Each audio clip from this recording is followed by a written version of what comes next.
I remember the first time I got baptized. I was about 8, 9 years old, and I'd accepted Jesus Christ, and that stood in children's church, and the church had voted, because that was something that they did back then, to accept the confession of faith. And so I'm in my white robe. It's baptism day. My dad is on the other side, and I'm in the baptismal pool. Everybody's watching, and it's supposed to be like this really magical moment. And I walk into the pool, and I remember saying, "Ooh, it's cold." And I looked up at my dad. He looked at me like, "Boy, don't you embarrass me."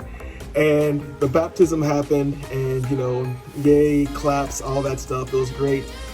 But for some reason, because I had what felt like a non-solemn moment in that moment, it never really felt like that baptism took. Fast forward. It was about 2001, 2002 when I accepted the call into ministry. And then probably another 7, 8 years later, I got baptized again as an adult. My reasoning for doing that was because the first time it didn't feel like it was for me. It was because other people saw that I needed it. My mom saw that I needed it. But this time, as an adult, fully cognizant of what baptism means and what my faith meant to me, I was baptized, and this time it was for me. The reason was all mine. Reasons matter, right? I mean, like the reason why I wrote this book, the reason why I'm making these videos, the reason why you're a photographer, or you're a teacher, or you are a business person. Your reason is what propels you forward. Reasons do matter. One of my favorite TV shows is The Walking Dead, and I was a late adopter to it. And at first I couldn't watch it because the zombies scared me. But as I dug deeper into the series, what I began to discover is that The Walking Dead is not talking about the zombies. The Walking Dead is talking about the people, the survivors. What are their reasons for surviving? And it's hit me that unless we have a firm reason, then we are the Walking Dead. Why do you do anything that you do? Why do we do anything that we do? If we cannot give a valid reason that points towards something greater, then we are the Walking Dead. And if I recall in the series, these people, they're dead for all intents and purposes, but there is some automatic response in them of this virus that causes them to animate and to move and look like they're alive, but they're not actually alive. They're the farthest thing from it. How many people are walking around right now dead because they don't have a reason? They don't have a focus. They don't have a purpose. And Jesus came to be the reason.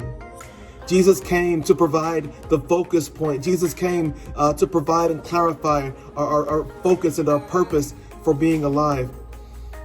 And I would say, and I would challenge you with this video, that if you feel like you are walking dead and you are just walking through life existing, go to Jesus. If you feel like you don't have a purpose, go to Jesus. If you feel like you are just existing and not having the kind of life that Jesus died on the cross so that you might have, go to Jesus. He will provide you the reason. And when Jesus provides that reason for you, it will reanimate you in a way that things, money, jobs, pleasure never could and were never intended to. Our sole reason, our sole purpose was always to be found in Jesus Christ. And so as I think about chapter 4 from this book, I will say reasons matter. The details are important, and the focus is everything. Hebrews 12:2 says, "Now looking to Jesus, who is the author and finisher of our faith, who for the joy set before him endured the cross." He endured the cross because he had a reason. And what was that reason? That reason was that he loved you and he loved me. And he saw that we would find ourselves in moments in life where we would need that reason to hold on to. So I'm telling you, if you are watching this video, it's not by accident.